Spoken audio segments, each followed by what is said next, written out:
నమస్కారం. మనతో పాటు డాక్టర్ గుడిపూడి దిలీప్ కుమార్ గారు ఉన్నారు. వారు రేడియేషన్ ఆంకాలజీ స్పెషలైజేషన్ చేశారు. కొన్ని వేల మంది క్యాన్సర్ పేషెంట్లను వారు చికిత్స అందిస్తున్నారు. ఈ రేడియేషన్ ఆంకాలజీ అనేది ఒక ప్రత్యేకమైన చికిత్స.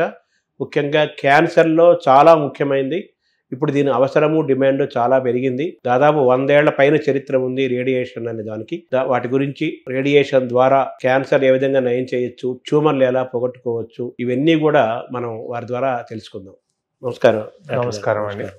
ఈ రేడియేషన్ ఆంకాలజీ రేడియేషన్ అనగానే అందరు క్యాన్సరే గుర్తుకొస్తుంది. సో ట్రీట్మెంట్స్ మామూలుగా కొంతమంది సర్జరీ చేస్తుంటారు క్యాన్సర్ కోసం, అలాగే మెడికల్ గా ట్రీట్మెంట్ చేస్తుంటారు. బట్ రేడియేషన్ యొక్క ఇంపార్టెన్స్, రేడియేషన్ అవసరం ఏంటి సార్ క్యాన్సర్ ట్రీట్మెంట్? జనరల్ గా రేడియేషన్ అనేది భాగం బట్టి మనం నిర్ధారణ చేయడం జరుగుతుంది. బ్రెయిన్ ట్యూమర్ తీసుకున్నాం అనుకోండి, ముఖ్యంగా ఫస్ట్ ఆపరేషన్ చేస్తాం. చేసిన తర్వాత అది ఏ రకమైన బ్రెయిన్ ట్యూమర్ అనేది తెలిస్తే దాన్ని బట్టి 99% of the time high grade tumour అయితే 100% ఆఫ్ ద టైం రేడియేషన్ అనేది ఖచ్చితంగా ఇవ్వాల్సి వస్తుంది.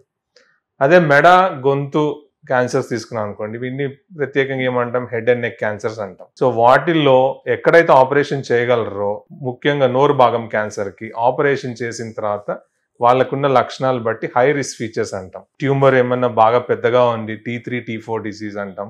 లేకపోతే నోడ్స్ లోకి స్ప్రెడ్ అయిన వాళ్ళలో ఎడ్జువెంట్ రేడియేషన్ ఇస్తాం. అదే గొంతు భాగం క్యాన్సర్ కాకపోతే నాలుక వెనక భాగం క్యాన్సర్ లో ప్రథమంగా రేడియేషన్ ఇస్తాం. రాడికల్ రేడియేషన్ థెరపీ అంటాం. వీళ్ళల్లో చాలా మందికి రేడియేషన్ తో పాటు కీమోథెరపీ కూడా యాడ్ చేస్తాం. కీమోథెరపీ ఇక్కడ ఏమవుతుంది అంటే, రేడియో సెన్సిటైజర్ ఉన్న క్యాన్సర్ కణం ని సెన్సిటివ్ చేసి మనం ఇచ్చే రేడియేషన్ వల్ల ఇంకా బెటర్ గా పనిచేసేదానికి అవకాశం ఉంటుంది.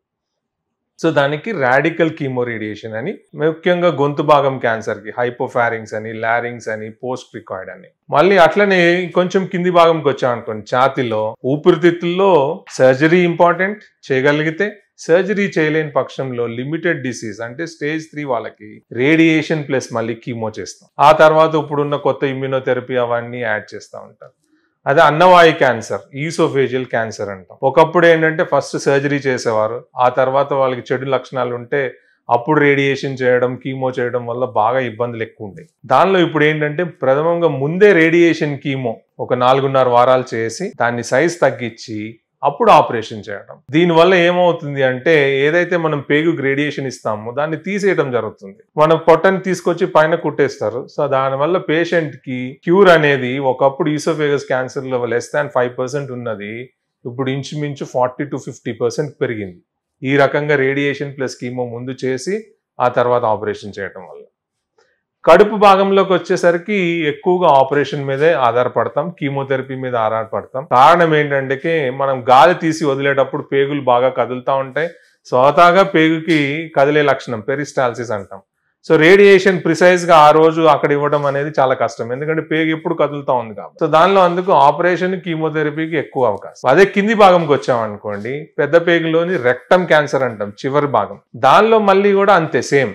ఒక 15 సంవత్సరాల క్రితం ఎక్కువగా ఆపరేషన్ చేసేవాళ్ళు, ఆ తర్వాత రేడియేషన్ కీమో చేయడం వల్ల చాలా ఇబ్బందులు ఉండేవి. ఇప్పుడు ఏం చేస్తున్నాం, ప్రథమంగా ముందే రేడియేషన్ ప్లస్ కీమో 5 వారాలు ట్రీట్మెంట్ చేసి ఆపరేషన్ చేసినందు వల్ల ఆపరేషన్ సులువు అవుతుంది. ఒక 20% మందికి పర్మనెంట్ బ్యాగ్ అవసరం లేకుండా కూడా బయటపడే అవకాశం ఉంటుంది. ఎందుకంటే కొలాస్టమీ బ్యాగ్ పెడతామంటేనే చాలా మంది భయపడిపోతారు, ఎందుకంటే పర్మనెంట్ గా బ్యాగ్ బయటపడుతుంది అని. సో ఆ అవకాశం ఒకటి ఉంది. ప్లస్ ముందుగా కీమో రేడియేషన్ చేసినందువల్ల మనం క్యాన్సర్ బయాలజీని కూడా ఒకసారి టెస్ట్ చేస్తాం. సో ఈ ఆపరేషన్ చేసి తీసిన దాన్ని ల్యాబ్ కి పంపించినప్పుడు హిస్టోపెథాలజీ ఎగ్జామినేషన్ లో మొత్తం క్యాన్సర్ క్లియర్ అయిపోయింది అని వస్తుంది. సో వీళ్ళలో ఏంటంటే కొంచెం మనం ఒక అంచనా చెప్పొచ్చు, ఓకే వీళ్ళు రెస్పాండ్ అయ్యారు బాగా, సో వీళ్ళల్లో అవుట్కమ్స్ అంటే సర్వైవల్ బాగా ఉండేదానికి అవకాశం ఎక్కువ ఉంది అని. ఒకటి ప్రాస్టేట్ క్యాన్సర్. ఇప్పుడు 5 ఏళ్ల క్రితంతో పోలిస్తే ఇప్పుడు 5 ఏళ్ల తర్వాత ఆల్రెడీ ప్రాస్టేట్ క్యాన్సర్ అంతకు ముందు టాప్ 10 లోనే లేదు, ఇప్పుడు టాప్ 5 క్యాన్సర్స్ లోకి వచ్చేసింది మెన్ లో. కారణం ఏంటంటే మన లైఫ్ స్టైల్ తేడా అయింది. జనాలు వయసు ఎక్కువ మంది ఉంటున్నారు, 75 పై వాళ్ళు ఇప్పుడు చాలా మంది. ఈ క్యాన్సర్ ఏంటంటే ఎక్కువ వయసుతో వచ్చే క్యాన్సర్, ప్రాస్టేట్ క్యాన్సర్. సో ఇప్పుడు ప్రాస్టేట్ కి ఎక్కువ శాతం ఏంటంటే ప్రాస్టేట్ గ్రంథి అనేది ఒకటి ఉంటది. దాని వల్లనే మనకి లిబిడో అంటాం, సెక్స్ సర్జ్ రావడం కానీ, సెమెన్ లో క్వాలిటీ మెయింటైన్ చేయడం కానీ, ఇవన్నీ ఆ గ్రంథి వల్లనే ఉపయోగం అనమాట. సో ఏజ్ పెరిగే కొద్దిగా ఎందుకో తెలియదు కానీ దానిలో చాలా జన్యు మార్పులు జరిగి వాళ్ళలో క్యాన్సర్ ఎక్కువ వచ్చే అవకాశం ఉంటుంది. ఎంత తేడా అంటే 65 లోపల వాళ్ళకి 1 in 9 ఉంటే 65 అబోవ్ వాళ్ళకి 1 in 6 నుంచి 1 in 3 అట్లా ఎక్కువ అయ్యేదానికి అవకాశం ఉంది. అంటే అది మ్యూటేషన్ అంటారా దాన్ని? ఎలాగ మ్యూటేషన్ అవుతుంది, ఎందుకంటే మన బాడీ ఇంజిన్ లాంటిది. ఎక్కువ రోజులు మనం ఉండేసరికి ఎక్కడో ఒకసారి ఆ రిపేర్ అవ్వాలి, డ్యామేజ్ అవుతుంది. రిపేర్ మెకానిజం లో ఎప్పుడో ఒకసారి తేడా జరుగుతుంది. అంటే ప్రోస్టేట్ గ్లాండ్ యొక్క ఇంపార్టెన్స్, ప్రామినెన్స్, రెలవెన్స్ ఏంటి సార్ బాడీలో మెయిన్ గా సిమెన్ క్వాలిటీ మెయింటైన్ చేయడం కోసం మనకి లిబిడో అంటాం. సో సెక్స్ సర్జ్ కానీ ఏమైనా ఉండడం కోసం ప్రాస్టేట్ హెల్త్ అనేది బాగా ఇంపార్టెంట్. వాటిని మనం ఇంప్రూవ్ చేసుకోవడానికి మార్గాలు వెళ్ళేవా? ఆ గ్లాండ్ యొక్క మాల్ పిట్యూటరీ గ్లాండ్ చాలా ఇంపార్టెంట్ అంటారు.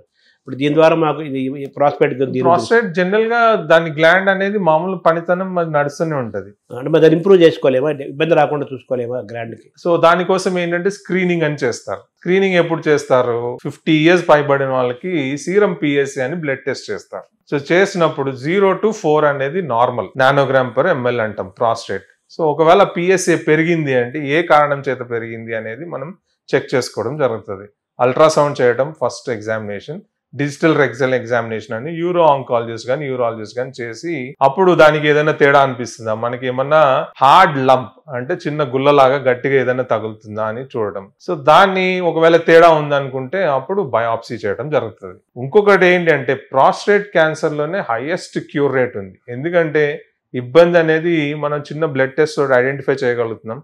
ఎక్కువ శాతం మందిని ఎర్లీ క్యాన్సర్ స్టేజ్ 1 స్టేజ్ 2 లోనే ఐడెంటిఫై చేసుకునే దానికి అవకాశం ఉంది. వాళ్ళ క్యూర్ అనేది చాలా ఎక్కువ అనమాట. దీనిలో అర్లీగా క్యాన్సర్ మనం తెలుసుకోగలిగితే క్యూర్ చేయడం ఈజీ. కరెక్ట్. తర్వాత మన బ్రెస్ట్ కూడా రేడియేషన్ వాడతారు కదా ఎక్కువ? అవును, వాడతారు. సో బ్రెస్ట్ క్యాన్సర్ ఏంటంటే చాలా మార్పులు జరిగాయి గత 20-30 సంవత్సరాల్లో. రేడియేషన్ మొత్తానికి తగ్గించుకునే అవకాశం ఉందా ఎందుకు అనేది, ఎందుకంటే వెస్ట్ లో వాళ్ళకి బై ప్రోటోకాల్ స్క్రీనింగ్ అనేది కంపల్సరీ 40 years వచ్చిన తర్వాత విమెన్ కి. సో మనకి ఇంకా అంత పెనిట్రేషన్ లేదు స్క్రీనింగ్. సో వాళ్ళకి ఏంటంటే స్క్రీనింగ్ చేసినందువల్ల స్క్రీన్ డిటెక్టెడ్ క్యాన్సర్స్ ఎప్పుడు స్టేజ్ 1 లో కానీ స్టేజ్ 2 లో కానీ ఉంటాయి. సో బాడీ ఆర్గన్ తీయటం అనేది ఎప్పుడు మనకి చాలా పేషెంట్ ఒక కాన్ఫిడెన్స్ తగ్గించేస్తుంది మనం బ్రెస్ట్ రిమూవ్ చేస్తున్నామంటే. సో ఆ బ్రెస్ట్ రిమూవల్ సర్జరీ నుంచి part of the breast remove చేయడం అంటే బ్రెస్ట్ కన్సర్వేషన్ సర్జరీ అనే దానికి మూవ్ అయ్యారు. సో అప్పటికి ఏంటి అంటే ఒక భాగంలో బ్రెస్ట్ క్యాన్సర్ వచ్చినప్పుడు మిగతా చోట కూడా మైక్రోస్కోపిక్ కణాలు ఉండే అవకాశం ఎక్కువ. సో అందుకు ఆ మైక్రోస్కోపిక్ కణాలు మళ్ళీ పెరగకుండా ఉండడానికి ఎక్కడ ఆపరేషన్ చేశారో అక్కడ మళ్ళీ తిరిగి రాకుండా ఉండడానికి హోల్ బ్రెస్ట్ ఇరాడియేషన్ అని చేసేవాళ్ళు. అది ఒకప్పుడు ఏంటంటే 6 వారాల ట్రీట్మెంట్ ఉండేది 20 సంవత్సరాల క్రితం. 10 సంవత్సరాల నుంచి 3 వారాలకి కుదించారు. అంటే 6 వారాలు ఇవ్వాల్సింది 3 weeks లోనే ఇచ్చేస్తున్నారు. ఇప్పుడు ఇంకా ముందుకెళ్ళి ఈ కోవిడ్ వచ్చిన తర్వాత ఇంకా షార్ట్ చేయొచ్చా అని చెప్పి 5 రోజులు రేడియేషన్కి వచ్చింది. ఇప్పుడు 1 వారంలోనే ట్రీట్మెంట్ అయిపోతుంది. రిజల్ట్ అనేది అన్నిట్లోనూ సేమ్. సో పేషెంట్కి కన్వీనియంట్, ఎక్కువ సార్లు వచ్చే పని లేదు హాస్పిటల్కి, వారంలో ట్రీట్మెంట్ అయిపోతే దూరం నుంచి వచ్చి ట్రీట్మెంట్ చేయించుకున్న వాళ్ళు 1 week స్టే చేసి ట్రీట్మెంట్ చేసుకుని. సో దీనివల్ల ఏమవుతుంది, లోకల్ రికరెన్స్ అనేది ఆల్మోస్ట్ 50% తగ్గింది. ఓవరాల్ సర్వైవల్ కూడా చాలా పెరిగింది. సో బ్రెస్ట్ లో మనం ఏ రకం సర్జరీ చేస్తున్నాం అనేది చాలా ఇంపార్టెంట్. రెండోది లింఫ్ నోడ్స్, యాక్సిలరీ అప్పుడు లింఫ్ నోడ్స్ పాజిటివ్ ఉన్న వాళ్ళందరికీ మనకు తెలిసి ఏంటంటే లోకల్ గా మళ్ళీ తిరిగి వచ్చే అవకాశం ఎక్కువ ఉంటుంది.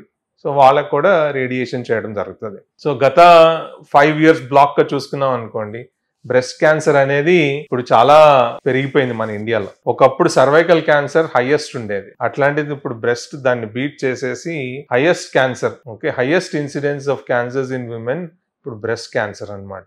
ఈవెన్ మేము ఈ హాస్పిటల్లో డైనమిక్స్ చూసినప్పుడు కూడా ఇప్పుడు బ్రెస్ట్ టాప్ పొజిషన్ లో ఉంది. దగ్గరగా 20 to 25% of the patients, cancer patients ఇక్కడ బ్రెస్ట్ క్యాన్సర్.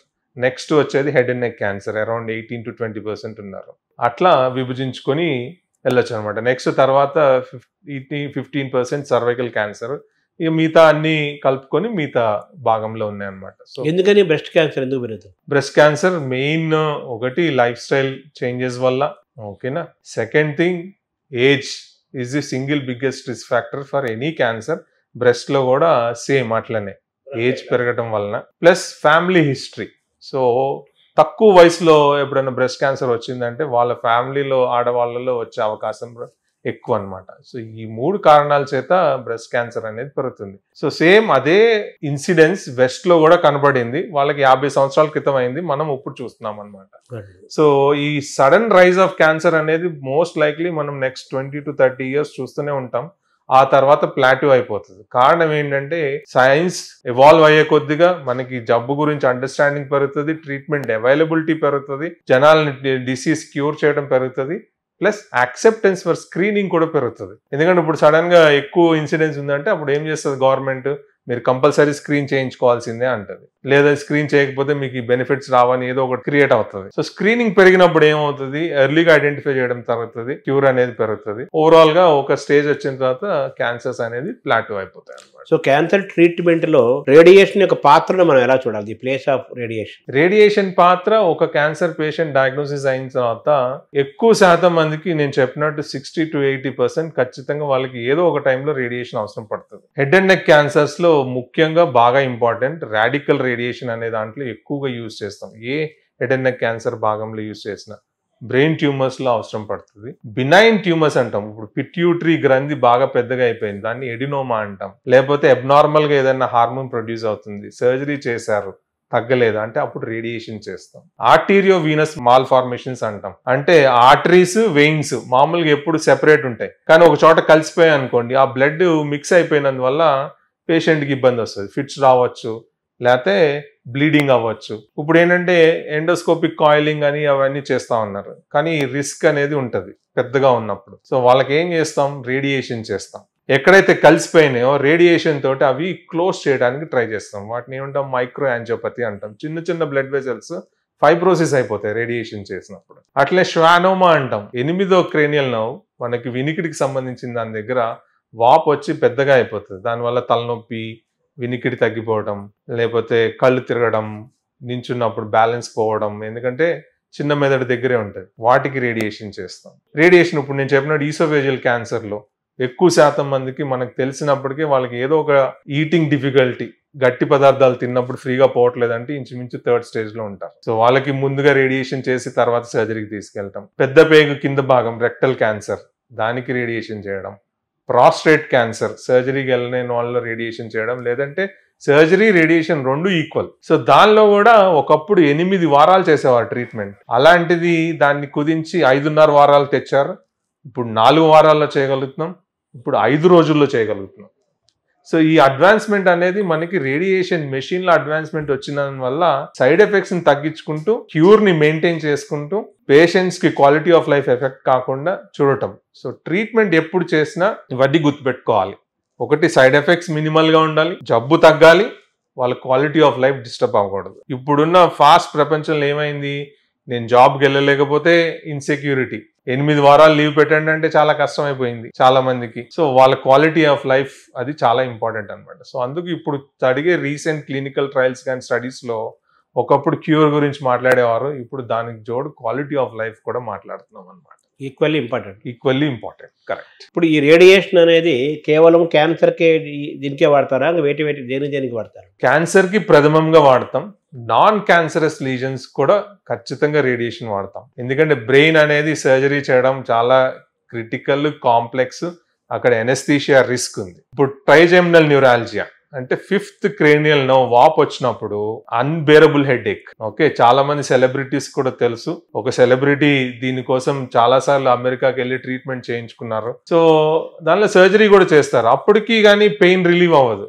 ఆ పెయిన్ ఎంత భరించలేదంటే వాళ్ళకి నిద్ర అన్ని మానేస్తారు. సో అప్పుడు రేడియేషన్ చేస్తాం, ఒకటే రోజు 90 గ్రే రేడియేషన్ ఇస్తాం అనమాట. సో ఇది నర్వ్ కి సంబంధించింది. సో ఆ నర్వ్ లో ఎక్కడైతే ఈ పెయిన్ ని కమ్యూనికేట్ చేస్తుందో దాన్ని టోటల్ గా అబాలిష్ చేసేసేయటం ఈ రేడియేషన్ తోటి. పిట్యూటరీ ఎడినోమా అది క్యాన్సర్ కాదు, బినైన్ బ్రెయిన్ ట్యూమర్ అంటాం. శ్వానోమా ఇది క్యాన్సర్ కాదు, ఓకే, బినైన్ బ్రెయిన్ ట్యూమర్ అంటాం. ఆర్టీరియో వీనస్ మాల్ ఫార్మేషన్స్ ఎక్కువగా బ్రెయిన్ లో చూస్తాం, కొంతమందికి మన నాలికలో కూడా చూడొచ్చు, ఏ భాగంలో అయినా చూడొచ్చు. ఇంకొకటి బోన్ కొంతమందికి ఫ్రాక్చర్ అవుతుంది.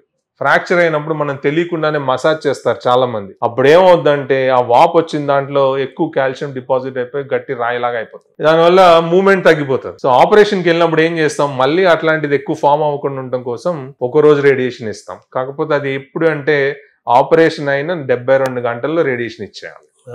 సో ఆ ఎక్కువ ఎక్సెస్ బోన్ ఫార్మేషన్ అనేది తగ్గుతుంది. ఇంకొకటి బాగా ఎక్కువ మంది కాస్మెటిక్ గా యూస్ చేసేది కీలాయిడ్స్ అంటారు. కీలాయిడ్ అంటే తెలుసు కదా, ఎవరికైనా ఇక్కడ ఆపరేషన్ అయినా లేకపోతే ఛాతీ దగ్గర ఆపరేషన్ అయినా ఎక్కువ గ్రోత్ అయిపోతుంది స్కిన్. సో దానికి కూడా రేడియేషన్ యూస్ చేస్తాం. కాకపోతే ఇవన్నీ యూస్ చేయాలి అనుకుంటే కొన్ని వాటికి ఆపరేషన్ అయిపోయిన 48 hours లోనే ఇవ్వాలి. అప్పుడే దీన్ని ప్రివెంట్ చేయగలుగుతాం. ఈ కీలాయిడ్ మరీ పెద్దగా అయిపోయిన వాళ్ళు, ఆపరేషన్ చేయలేని వాళ్ళు కూడా రేడియేషన్ చేస్తాం. ఎందుకంటే అది పెద్దగా అయిపోయినప్పుడు ఆ స్ట్రెచ్చింగ్ కి పెయిన్, సెకండరీ ఇన్ఫెక్షన్స్ ఇవి బాగా కామన్ అన్నమాట. ఎక్సలెంట్ రెస్పాన్సెస్ ఉంటాయండి. మళ్ళీ కీలాయిడ్ రికరెన్స్ అనేది చాలా తక్కువ అయిపోతుంది. ఓకే, సో ఇవి ఎక్కువగా బినైన్ డిసీజెస్ లో మనం రేడియేషన్ వాడేది. అంటే ఇప్పుడు ఈ రేడియేషన్ అనేది ఆంకాలజీతో పాటు న్యూరాలజీ, ఆర్థోపెడిక్స్, అలాగే ఈస్థెటిక్స్. కరెక్ట్. ఇప్పుడు చూస్తే ఈస్థెటిక్ సర్జరీస్. కరెక్ట్. ఇంకా ముందుకెళ్తే కోవిడ్ తర్వాత వెస్ట్ లో వెయిటింగ్ లిస్ట్ ఎక్కువైపోయింది. ఎవరికి? ఆస్టియోఆర్థరైటిస్ ఉన్న వాళ్ళకి, జాయింట్ పెయిన్స్ ఉన్న వాళ్ళకి. సో వాళ్ళల్లో ఇప్పుడు అక్కడ ఏం జరుగుతుందంటే very low dose radiation. General గా మనం రేడియేషన్ డోస్ మాట్లాడితే 2 gray per fraction is the standard fractionation అంటాం. వీళ్ళల్లో ఏం చేస్తారు, 1/4 ఆఫ్ ద డోస్ రోజు ఇడిసి రోజు 4 సార్లు కానీ 6 సార్లు కానీ ఇస్తారు. సో బాగా ఎల్డర్లీ ఉన్నారండి, 70 ఏళ్ళు 80 ఏళ్ళు, వాళ్ళకి భరించలేకపోతున్నారు మోకాళ్ళ నొప్పు, వాళ్ళని నీ రీప్లేస్మెంట్ చేయలేం. సో వాళ్ళల్లో ఏం చేస్తున్నారు, వెస్ట్ లో క్లినికల్ ట్రయల్ పరంగా లో డోస్ రేడియేషన్ 4 times కానీ 6 times కానీ ఇచ్చి ఆ పెయిన్ తగ్గిస్తున్నారు. రేడియేషన్ 2 gray per fraction ఇచ్చినప్పుడు క్యాన్సర్ కణంలో ఉన్న డిఎన్ఏని టోటల్ గా డిస్ట్రాయ్ చేస్తుంది. ఆ డిఎన్ఏకి ఏంటంటే రిపేర్ మెకానిజం అనేది ఉండదు నార్మల్ సెల్ కి ఉన్నప్పుడు. సో అందుకు క్యాన్సర్ కణం చనిపోతుంది. నార్మల్ సెల్ కి డిఎన్ఏ రిపేర్ చేసుకునే ఎంజైమ్స్ ఉంటాయి. ఆ రిపేర్ మెకానిజం వల్ల మనం నార్మల్ సెల్ డ్యామేజ్ చేసినా అది మళ్ళీ 24 hours లో రిపేర్ చేసుకుంది. అందుకు రేడియేషన్ రోజుకు ఒకసారి ఇస్తాం.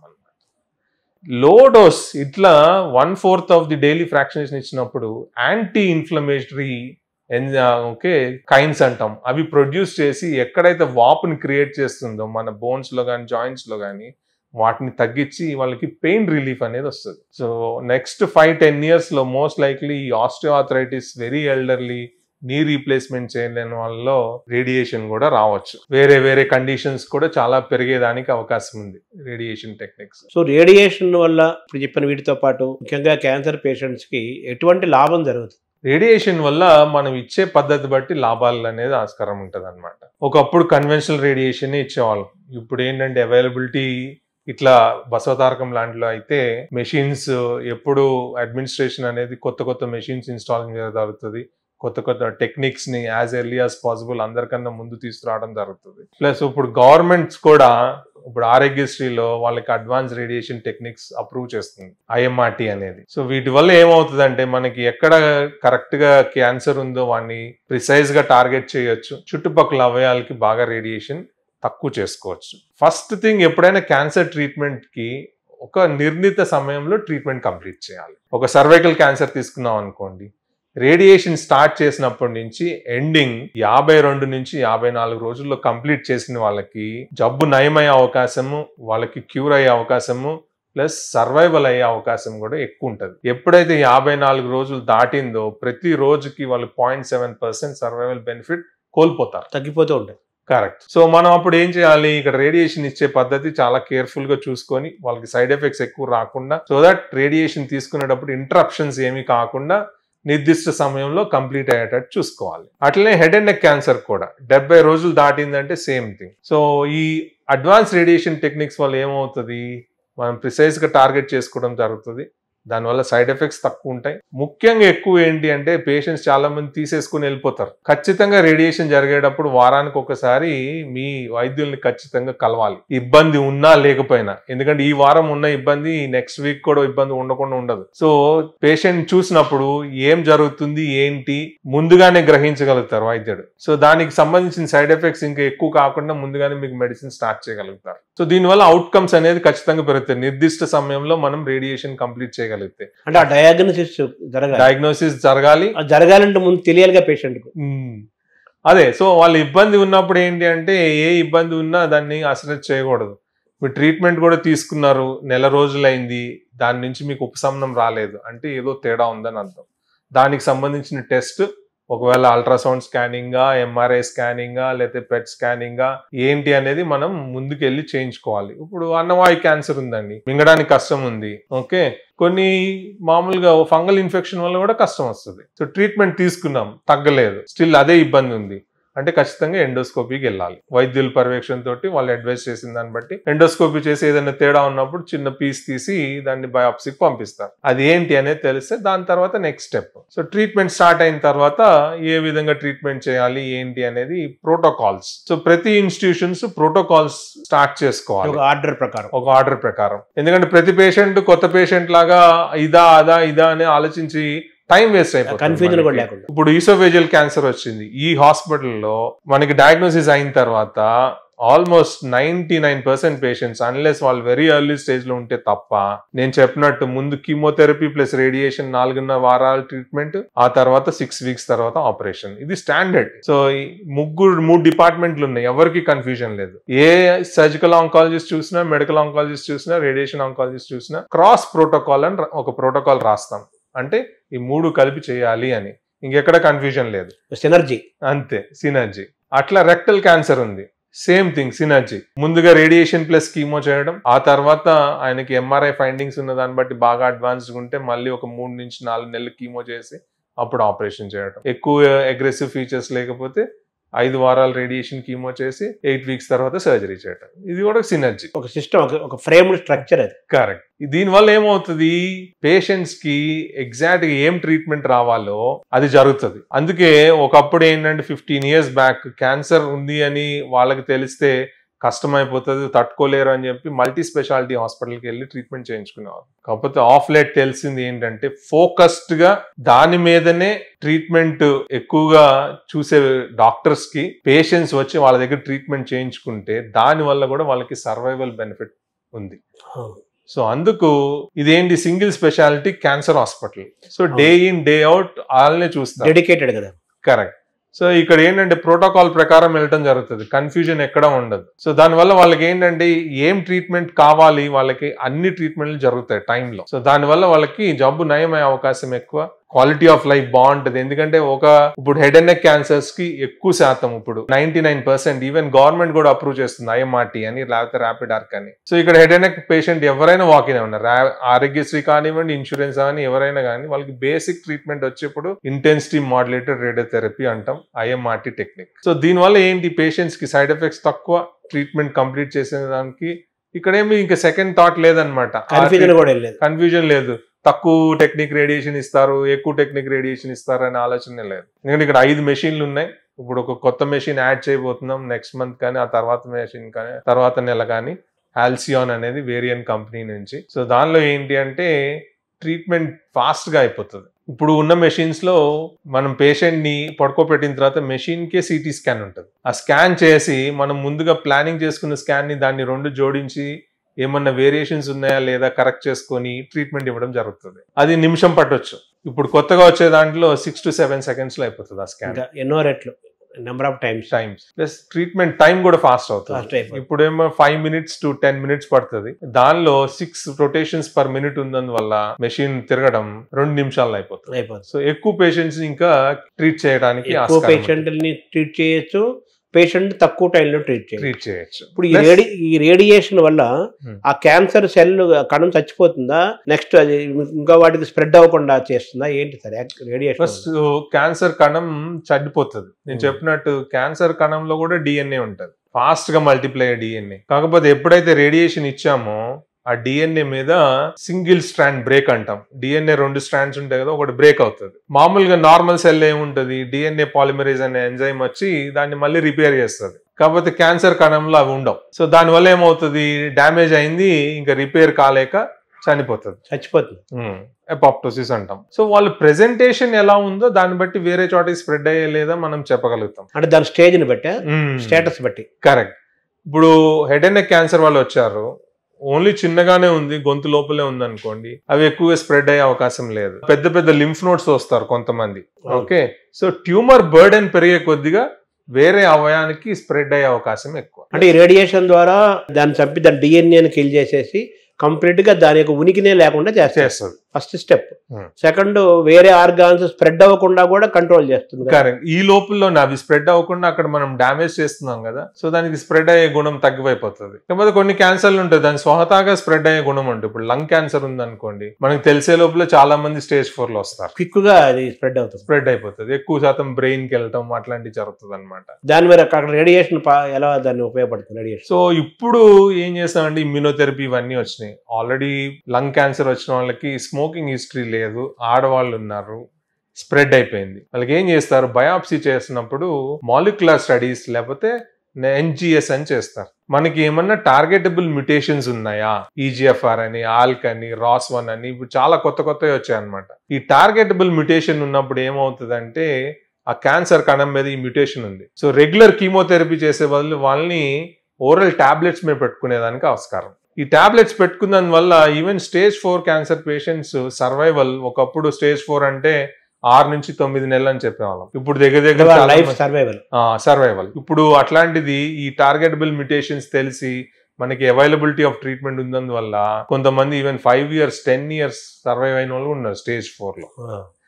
ఇక్కడ రేడియేషన్ రోల్ ఎప్పుడు వస్తుంది అంటే అట్లాంటి పేషెంట్స్ లో బ్రెయిన్ కి స్ప్రెడ్ అయింది, బ్రెయిన్ లో 1-2 లీజన్స్ కనపడుతున్నాయి. సో మొత్తం మెదడుకి రేడియేషన్ చేయం, ఎందుకంటే మొత్తం మెదడుకి రేడియేషన్ చేస్తే వాళ్ళకి దీర్ఘకాలికంగా ప్రాబ్లమ్స్ వస్తాయి, కాగ్నిటివ్ డిఫెక్ట్స్ అంటాం. సో మెమరీ ఇష్యూస్ రావటం, మనం చెప్పింది వాళ్ళు ప్రాసెస్ చేసుకొని మనం తిరిగి చెప్పలేము. వీళ్ళకి ఏం చేస్తాం, ఆ ఏదైతే మనకి 2 లీజన్స్ కనపడుతున్నాయో వాళ్ళకి స్టీరియోటాక్టిక్ రేడియో సర్జరీ అంటే రేడియేషన్ తోటే సర్జరీ చేస్తాం. ఒక్కరోజు రేడియేషన్ అవ్వచ్చు, కొంతమందికి సైజ్ బట్టి 3 రోజులు అవ్వచ్చు, 5 రోజులు, సైజ్ క్రైటీరియా ప్రకారం మనం చూస్ చేసుకొని రేడియేషన్ చేస్తాం. సో అంత హై డోస్ ఇచ్చినప్పుడు ఆ కణం అక్కడ చనిపోతుంది, బ్రెయిన్ లో మనం కేర్ తీసుకున్నాం. ఇప్పుడు ఇంకో కొత్త పద్ధతి ఏంటి అంటే ట్రీట్మెంట్ మొదలు పెట్టాం, అన్ని చోట్ల తగ్గిపోయింది, ఒక 3 సంవత్సరాల తర్వాత మళ్ళీ లంగ్ లో ఎక్కడైతే మొదలైందో చిన్నగా పెరుగుతుంది. మనకి ఇప్పటి వరకు తెలిసింది ఏంటంటే ఇన్ని సంవత్సరాలు ఈ టాబ్లెట్ బాగా పనిచేసింది, ఎక్కడ కూడా జబ్బు రానికుండా కాపాడుతుంది, కాకపోతే ఒక్క చోట. ఇప్పుడు ఏం చేస్తాం, దీన్ని ఆలిగో ప్రోగ్రెషన్ డిసీజ్ అంటాం. అప్పుడు మళ్ళీ ఇక్కడ రేడియేషన్ చేస్తాం. బ్రెయిన్ లో చేస్తేనేమో SRS అంటాం, స్టీరియోటాక్టిక్ రేడియో సర్జరీ. బయట బాడీ భాగంలో చేసిన దానికి SABR అంటాం, సేబర్. మనకి హీమ్యాన్ ఒక కత్తి పట్టుకునేవాడు కదా, సేబర్ అంటారు. సో ఇది కూడా ఒక నైఫ్ లాంటిది, stereotactic ablative body radiotherapy. So ఇక్కడ కూడా ఇంచుమించు 3 రోజులు కానీ 5 రోజులు లేకపోతే 8 రోజులు రేడియేషన్, అది ఎంత దగ్గరగా ఉంది ఇంపార్టెంట్ స్ట్రక్చర్స్ చూసుకొని రేడియేషన్ అనేది డెలివర్ చేయడం జరుగుతుంది. సో ఈ క్యూరేటివ్ లో నుంచే ఇప్పుడు కొత్తగా వచ్చిన పదం ఆలిగో ప్రోగ్రెషన్ డిసీజ్ లో వాళ్ళలో కూడా మళ్ళీ రేడియేషన్ అనేది చేయడం జరుగుతుంది. సో ఇట్లా చేసిన వాళ్ళు ఏమవుతుంది, అదే మెడిసిన్ వాళ్ళు కంటిన్యూ చేయగలుగుతారు. ఎక్కడైతే క్యాన్సర్ పెరిగిందో దాన్ని మళ్ళీ మనం క్లియర్ చేయడం జరిగింది, వాళ్ళ సర్వైవల్ మళ్ళీ పెరుగుతుంది. రేడియేషన్ ట్రీట్మెంట్ ఇచ్చే టైంలో అది పేషెంట్ కి పెయిన్ఫుల్ గా ఉంటుందా, మామూలుగా ఉంటుందా? ఇప్పుడు మనకి ఛాతీ ఎక్స్రే చేస్తే ఏమన్నా తెలుస్తుందా మనకి? ఏం తెలియదు. సో ఎక్స్రే కణం మన కంటికి కనపడదు, మనకి ఒంటికి తగిలినా కూడా కనపడదు. మనం యూజ్ చేసేది 6 మెగావోల్టేజ్ ఎక్స్రేస్. ఎక్స్రే మామూలు రెగ్యులర్ డయాగ్నోస్టిక్ ఎక్స్రే వచ్చి 120 కిలో వోల్టేజ్. ఇక్కడ ఏంటంటే 6 మెగావోల్టేజ్ నుంచి 10 మెగావోల్టేజ్, ఒక్కొక్కసారి 15 మెగావోల్టేజ్ కూడా వాడటం జరుగుతుంది. కాకపోతే రేడియేషన్ చేసేటప్పుడు మనిషికి ఏ భాగంకి రేడియేషన్ చేస్తామో దాన్ని ఇమ్మొబిలైజేషన్ అని చేస్తాం. బ్రెయిన్ కి ఇమ్మొబిలైజేషన్ అంటే లేదు, ఒక థర్మోప్లాస్టిక్ మాస్క్ లాంటిది, కస్టమైజ్ ప్రతి పేషెంట్ కి చేస్తాం. ఈ కారణం ఏంటి అంటే మనం ఎంత పడుకున్నా కానీ కదలకుండా ఉండలేం. రేడియేషన్ ఇచ్చినప్పుడు చాలా ప్రిసైజ్ గా మనం ఎక్కడ ఇవ్వాలనుకుంటున్నామో నిర్దిష్టంగా అక్కడే ఇవ్వాలి. సో పేషెంట్ కదులుతున్నారు అనుకోండి, ఒక రోజు ఒక దగ్గరికి వెళ్తుంది, ఒక రోజు ఒక దగ్గరికి వెళ్తుంది. సో ఆ కదలకుండా ఉండటం కోసం ఆ ఇమ్మొబిలైజేషన్ అనేది చేస్తాం. ఆ ఇమ్మొబిలైజేషన్ కొంచెం స్టిఫ్ గా ఉంటది. సో దానివల్ల ఏంటి, డైలీ ఎర్రర్స్ అనేది తక్కువ అవుతాయి. మనం రేడియేషన్ టార్గెట్ చేసినప్పుడు మనం ఎక్కడ ఇవ్వాలనుకుంటున్నామో 100% అక్కడే ఇవ్వడం జరుగుతుంది. అంటే దాని తర్వాత రేడియేషన్ ఇచ్చిన తర్వాత మళ్ళీ నార్మల్సీకి వస్తుంది. అది కాస్ట్ అనేది ఒకసారి ఫస్ట్ మొదటి రోజు తయారు చేస్తాం. ఆ కాస్ట్ అనేది ఆ పేషెంట్ కి ఎన్ని రోజులు రేడియేషన్ ఇవ్వాలో ఆయనకి అది రెగ్యులర్ గా యూజ్ చేయడం జరుగుతుంది. అయిపోయిన తర్వాత అది తీసేస్తారు. ఇప్పుడు రేడియేషన్ వల్ల సైడ్ ఎఫెక్ట్స్ వస్తాయని కూడా మనం అంటుంటారు. అలాగే అసలు కీమోథెరపీ అంటే హెయిర్ పోతుంది అంటుంటారు, అలాగే రేడియేషన్ వల్ల కూడా సైడ్ ఎఫెక్ట్స్ వస్తాయి అంటారు. అలాగే ఇన్ఫెర్టిలిటీ లాంటివి వచ్చే అవకాశాలు ఉన్నాయి కూడా అంటుంటారు కదా. రేడియేషన్ ద్వారా వచ్చే సైడ్ ఎఫెక్ట్స్ ఏంటి సార్ యాక్చువల్ గా? సో రేడియేషన్ మనం ఏ భాగంకి రేడియేషన్ చేస్తున్నామో దాని వల్ల సైడ్ ఎఫెక్ట్స్ రావడం. ఎక్కువగా మెదడుకి రేడియేషన్ చేసినప్పుడు ఏంటంటే తలనొప్పి లాగా రావచ్చు, ఎందుకంటే రేడియేషన్ ఇస్ నథింగ్ ఒక ఫార్మ్ ఆఫ్ ఎనర్జీ అన్నట్టే. చేతికి వేడి తగిలినప్పుడు ఏమవుతుంది, వాపు వస్తుంది. అంటే రేడియో థర్మల్ అంటారా అది? కెపాసిటీ రేడియేషన్ అంటాం, ఒక పవర్. ఒక పవర్. అమాంతం ఒకసారి ఎడిమా వచ్చింది అనుకోండి, ఒక ట్యూమర్ చుట్టూ వాపు, సో బ్రెయిన్ లో ఏంటంటే పెరగడానికి ఆస్కారం లేదు. సో సడన్ గా మిగతా బ్రెయిన్ టిష్యూ మీద ఒత్తిడి పడితే మనకి హెడ్ ఏక్ రూపంలో తెలుస్తుంది. లేదా రేడియేషన్ జరిగే కొద్దిగా 4th 5th వీక్ తర్వాత నీరసంగా ఉండటం, ఎక్కువసేపు పడుకోవాలనిపించడం జరుగుతుంది. ఎక్కువ శాతం బాగా సైడ్ ఎఫెక్ట్స్ చూసేది head and neck cancer radiation చేసేటప్పుడు. ఇన్ఫెర్టిలిటీ ఎందుకు అంటారు, అది కూడా అంటారు. అది కూడా అంటారు. ఈ భాగంకి హెడ్ అండ్ నెక్ చేసినప్పుడు ఏంటంటే మనకి నోరు లోపల ఉండేది మ్యూకోజా, అది బాగా సెన్సిటివ్. సో రేడియేషన్ దానికి తగిలినప్పుడు మొదట 2-3 వారాలు ఏమి ఇబ్బంది ఉండదు. 3వ వారం కానీ 4వ వారం నుంచి వాపు స్టార్ట్ అవుతుంది. నంజు పొక్కుల్లాగా, కొంచెం పొక్కుల్లాగా వస్తాయన్నమాట. సో మంటలాగా ఉండటం, దీన్ని మ్యూకోసైటిస్ అంటాం. అట్లనే చర్మం మీద కూడా రియాక్షన్స్ రావచ్చు. సో అందుకు రేడియేషన్ జరిగేటప్పుడు ఏంటి అంటే కేర్ఫుల్ గా ఉండాలి. ఎక్కువగా స్నానం చేయొచ్చు కానీ సబ్బు పెట్టకూడదు అనుకోండి. కారణం ఏంటంటే మనం తెలియకుండానే గట్టిగా రుద్దేస్తాం. రేడియేషన్ వల్ల స్కిన్ పలచబడిపోతుంది. ఎప్పుడైతే గట్టిగా రుద్దుతారో ఆ పలచబడిన స్కిన్ ఊడిపోయింది అనుకోండి, చర్మం రియాక్షన్ ఎక్కువైపోతుంది. సో ఇవి తగ్గించడానికి ఏం చేస్తాం, ఒక్కొక్కసారి కొన్ని స్ప్రేస్ వాడతాం. ఆ చిన్న ఫిలిం లాగా స్కిన్ మీద ఫామ్ అవుతుంది. సో బయట నుంచి ఏదైనా ఒత్తిడి జరిగినా డ్యామేజ్ కాకుండా కాపాడుతుంది అనమాట. అట్లే పొట్ట భాగంకి రేడియేషన్ చేసినప్పుడు పేగులకి ఎక్కువ రేడియేషన్ వెళ్ళింది అనుకోండి, కదలిక ఎక్కువైతే వామిటింగ్ రూపంలో బయటకు వస్తుంది. సో అందుకు రేడియేషన్ కి పొట్ట భాగంకి ఎప్పుడు చేసినా కనీసం 1-1.5 అవర్ ఫాస్టింగ్ ఉండమని చెప్తాం. ఇంకొకటి ఏంటంటే అవసరమైతే వాళ్ళకి యాంటీ ఎమెటిక్స్, వామిటింగ్ కాకుండా ఉండటానికి టాబ్లెట్ ఒకటి చేస్తాం. ఇంకొకటి కిందిగా ఎప్పుడైనా గర్భసంచికి కానీ లేదా రెక్టల్ క్యాన్సర్ కానీ రేడియేషన్ చేసినప్పుడు మన పేగులన్నీ ఇంచుమించు దాని దగ్గరలోనే ఉంటాయి. సో వాళ్ళకి ఏం చేస్తామంటే బ్లాడర్ ప్రోటోకాల్ అని చెప్పి ఒక 3 to 4 గ్లాసెస్ వాటర్ తాగి ఒక 1/2 అవర్ వెయిట్ చేయమంటాం. మూత్రం సంచిలో యూరిన్ స్టోర్ అయినప్పుడు ఏమేస్తుందంటే పేగులన్నిటిని బయటికి పుష్ చేసేస్తుంది. అప్పుడు పేగులకు బాగా తక్కువ రేడియేషన్ అవుతుంది. సో దానివల్ల కూడా సైడ్ ఎఫెక్ట్స్ తక్కువ అవుతాయి. సో ఎప్పుడైతే మనం అండాశయం కడుపు లోపల ఉంటుంది. చాలా యంగ్ పేషెంట్స్ లో సర్వైకల్ క్యాన్సర్ వచ్చింది అనుకోండి, వాళ్ళకి అది ప్రివెంట్ చేయడం కూడా ఏం చేస్తారంటే చిన్న ఆపరేషన్ చేసి అండాశయాల్ని కడుపు పై భాగంలో పెడతారు, ఊఫరోపెక్సీ. లేదు పేషెంట్స్ డిసైడ్ అయ్యారు మాకు అవసరం లేదు, ఓకే మాకు ఫ్యామిలీ అయిపోయింది అన్నప్పుడు, ఎందుకంటే గర్భసంచిలోనే కదా పిల్లవాళ్ళు పెద్ద అయ్యేది, ఆ గుణం తగ్గిపోతుంది రేడియేషన్ చేసినప్పుడు, స్ట్రెచ్ అవటం అనేది. అండాశయాలు పనిచేయడం తగ్గిపోతాయి రేడియేషన్ వల్ల. సో వాళ్ళలో ఇన్ఫర్టిలిటీ వచ్చింది. ఇప్పుడు ఈ సైడ్ ఎఫెక్ట్స్ లో భాగంగా కొన్ని ఇమీడియట్ గా సైడ్ ఎఫెక్ట్లు కొన్ని కనిపిస్తాయి, కొన్ని ఏమో 10-15 ఏళ్ళ తర్వాత కూడా సైడ్ ఎఫెక్ట్లు వస్తాయి అని చెప్పి అంటారు. అది కరెక్టేనండి? కరెక్టే. అయితే పాతకాల పద్ధతి చేసినప్పుడు అవి ఎక్కువగా ఉండేది, ఇప్పుడు ఉన్నప్పుడు చాలా తక్కువ అయిపోయేది. టెక్నాలజీ పెరిగింది, అవయవాల్ని కాపాడటం ఇంకా ఎక్కువైంది. నిర్దిష్టంగా వాటికి ప్రతి అవయానికి ఒక టాలరెన్స్ డోస్ ఉంటుంది రేడియేషన్ మనం ప్రిస్క్రైబ్ చేసినప్పుడు, అది దాటకుండా మనం ప్లాన్ చేస్తాం. సో అందుకు ఈ మోడర్న్ రేడియేషన్ టెక్నిక్స్ అన్ని కంప్యూటరైజ్డ్ గా ప్లాన్ చేయడం జరుగుతుంది. సో ప్రతి పేషెంట్ కి నేను చెప్పినట్టు క్యాస్ట్ చేసిన తర్వాత సిటీ స్కాన్ చేసి దాన్ని ట్రీట్మెంట్ ప్లానింగ్ సిస్టమ్ లోకి ఎక్స్పోర్ట్ చేయడం జరుగుతుంది. సో ఆపరేషన్ అయితే ఎలా చేస్తారో దీన్ని సిటీ సిమ్యులేషన్ అంటాం, వర్చువల్ సిమ్యులేషన్. పేషెంట్ లేకుండా ఎక్కడ రేడియేషన్ ఇవ్వాలి ఏంటి అనేది ఆ రేడియేషన్ ఆంకాలజిస్ట్ ఆ కంప్యూటర్ లో మార్క్ చేస్తారు. అంటే ప్రతి అవయాన్ని మనం గుర్తించి ఇది ఇక్కడ ఉంది, ఇది ఇక్కడ ఉంది అని సిస్టమ్ చెప్తాం. ఈ భాగంలో నాకు ఇంత రేడియేషన్ రావాలి, ఈ భాగంలో ఇంత రేడియేషన్ రాకూడదు అని చెప్పినప్పుడు దాన్ని బట్టి అది మనకి ఒక ప్లాన్ జనరేట్ చేసి ఇస్తుంది. ప్రోగ్రామింగ్ జరుగుతుంది. సో దీనికి ఒక 2-3 డేస్ పడుతుంది కాంప్లెక్సిటీ బట్టి. సో మనం ఎక్కడ రేడియేషన్ చేస్తున్నామో దాన్ని బట్టి సడన్ గా మనం చూసుకోలేదు, వెన్నుపూస దగ్గర రేడియేషన్ చేసాం. పాతకాల పద్ధతిలో ఏమయ్యేదంటే మనం నిర్దిష్టంగా డోస్ ఇచ్చిన దానికన్నా ఒక్కొక్కసారి ఎక్కువ వచ్చేది. అప్పుడు ఈ కంప్యూటర్ లేవు, ఏం లేవు. సో పేషెంట్ కి 3 సంవత్సరాల తర్వాత 4 సంవత్సరాల తర్వాత సడన్ గా కాల్ చేయబడిపోయింది, ఎందుకంటే వెన్నుపూసలో అప్పుడు చాలా ఎక్కువ రేడియేషన్. ఇప్పుడు ఏంటి అంటే ఈ కంప్యూటరైజ్ వచ్చినందువల్ల మనకి వెన్నుపూసలో కానీ ఏదైనా కానీ ఏ స్ట్రక్చర్ లో ఎంత రేడియేషన్ వచ్చిందని మనం ముందుగానే తెలుస్తుంది. సో దీనివల్ల ఒకవేళ మనకి డౌట్ వచ్చింది ఈ పేషెంట్ కి కావాల్సిన దానికన్నా ఎక్కువ రేడియేషన్ వస్తుందంటే ఆ ప్లాన్ యాక్సెప్ట్ చేయం. మళ్ళీ ఫిజిసిస్ట్ అనే వాళ్ళు ఉంటారు, వాళ్ళు మళ్ళీ రీప్లాన్ చేస్తారు. ఇంకోటి కింది భాగంలో రేడియేషన్ చేసినప్పుడు పేగుకు కూడా ఎంతో కొంత రేడియేషన్ వెళ్తుంది. సో వీ పేషెంట్స్ లేదా మూత్రం సంచికి కూడా రేడియేషన్ వెళ్తుంది బాగా. గర్భాశయం క్యాన్సర్ వాళ్ళకి రేడియేషన్ చేసినప్పుడు, ఎందుకంటే గర్భాశయం క్యాన్సర్ లో ఓన్లీ బయట నుంచి రేడియేషన్ కాకుండా లోపల రేడియేషన్ బ్రాకీథెరపీ అని కూడా ఇస్తారు. సో గర్భసంచి ఏమవుతుంది, మూత్రం సంచికి రెక్టమ్ కి రెండింటి మధ్యలోనే ఉంటది. సో వాళ్ళు ఏంటి చాలా మంది రేడియేషన్ ట్రీట్మెంట్ అయిపోయిన తర్వాత వాళ్ళకి ఖచ్చితంగా చెప్పేది ఏంటి అంటే మీరు బాగా నీళ్లు తాగాలి, ఎప్పుడు మూత్రం వస్తే అప్పుడు వెళ్ళిపోవాలి, ఎక్కువసేపు ఆపుకోవడానికి ప్రయత్నం చేయొద్దు, అట్లనే హై ఫైబర్ డైట్, పీచు పదార్థం ఉన్న ఆహారం తీసుకోండి, మోషన్ ఫ్రీగా వచ్చేటట్టు చూసుకోండి అని. కాకపోతే తెలియకుండానే ఒక్కొక్కసారి నీళ్ళు తక్కువ తాగారనుకోండి, యూరిన్ ఎసిడిక్ అయిపోతుంది ఎక్కువసేపు వెళ్లకుండా ఉంటే.